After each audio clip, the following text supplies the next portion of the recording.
Nehru government ने इसका जवाब दिया, China will not attack, they are bluffing.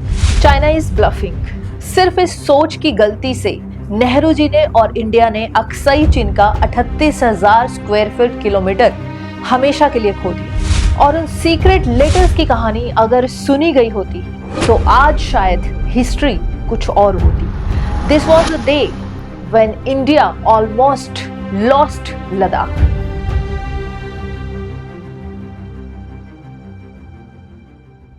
नमस्कार दोस्तों, मैं हूं आपके साथ एंकर कशिश।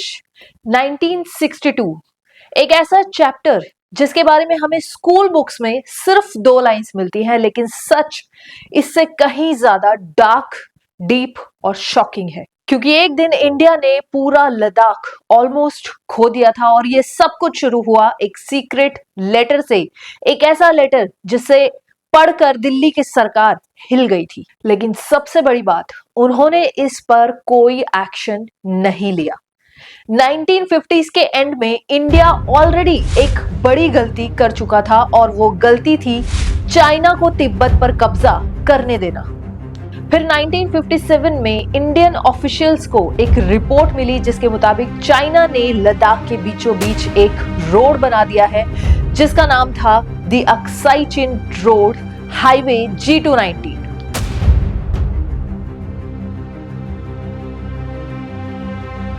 और ये सीक्रेट लेटर रिपोर्ट इसी रोड के बारे में थी।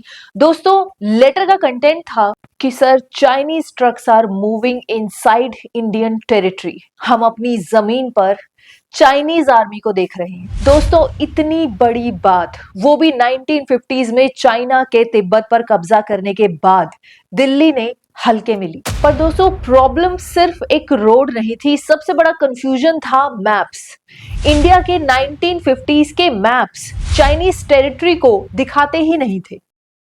और जब दिल्ली ने न्यू मैप्स बनाए तो एक पॉलिटिकल डिसीजन लिया गया that not 1 inch of Indian territory will be shown as disputed. मतलब जहां डिस्प्यूट था वहां भी मैप पर क्लियर इंडिया बॉर्डर ड्रॉ कर दिया गया। और रिजल्ट, चाइना ने इसे एक सिग्नल माना और कहा, India talks peace but shows aggressive maps. This was the second spark. मतलब चाइनीज अब तक इसी बात का फायदा उठा रहे थे कि इंडिया के पास बॉर्डर डिक्लेयर करने का कोई मैप ही नहीं है। और जब इंडिया ने बना लिया तो उन्होंने लद्दाख पर अपना कब्जा और तेज कर दिया।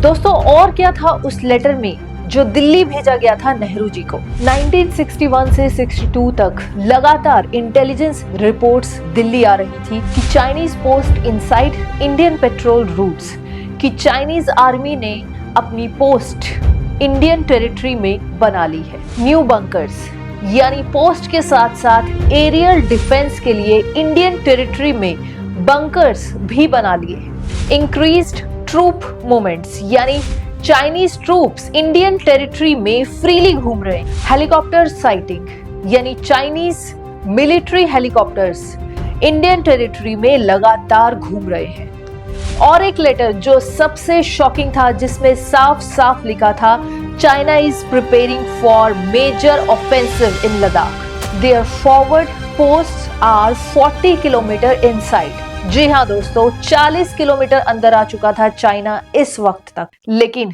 नेहरू गवर्नमेंट ने इसका जवाब दिया, China will not attack, they are bluffing. 60 साल तक दोस्तों ये लेटर्स क्लासिफाइड रहे क्योंकि कांग्रेस ने इन लेटर्स को कैबिनेट में दबा दिया था। और जब ये सामने आए तो सवाल ये था कि ऐसा क्यों हुआ यूं कि 20 अक्टूबर 1962 को सुबह 5 बजे लद्दाख की खामोशी तोड़ दी गई। Chinese artillery opened fire. China ने भारत पर अटैक कर दिया।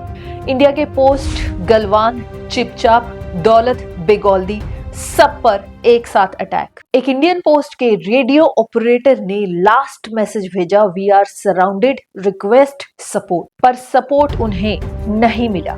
इंडियन आर्मी को उस वक्त सबसे बड़ा प्रॉब्लम यह था कि उन्हें क्लियर ऑर्डर्स ही नहीं दिए गए थे। कमांड से कंफ्यूजन था, किस पोस्ट को होल्ड करना है, किस एरिया से विड्रॉल करना है। लास्ट मोमेंट तक हर चीज अनक्लियर थी। रीइंफोर्समेंट्स टाइम पर नहीं पहुंचे, कम्युनिकेशन उनका वीक था और सबसे शॉकिंग बात कि सोल्जर्स के पास प्रॉपर विंटर क्लोथिंग भी नहीं थे, जो लद्दाख की -20 डिग्री सेल्सियस ठंड में सर्वाइवल के लिए जरूरी था।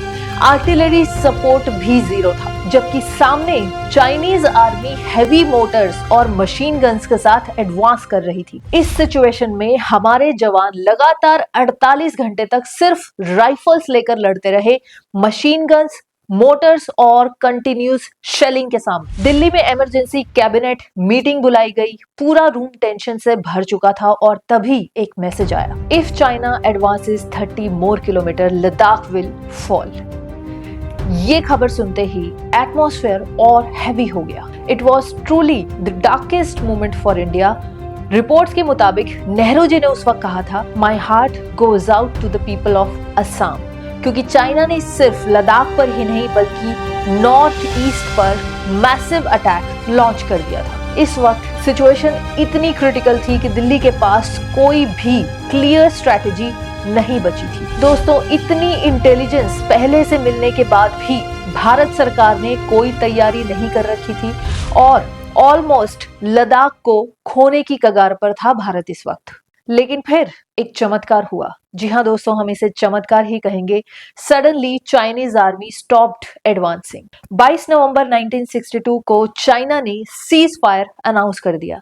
यह डिसीजन इतना अनएक्सपेक्टेड था कि किसी ने इमेजिन भी नहीं किया था। ना इंडियन आर्मी, ना दिल्ली, ना इंटेलिजेंस एजेंसीज, सब लोग हैरान थे कि चाइना रुक क्यों गया। रीजंस कई थे।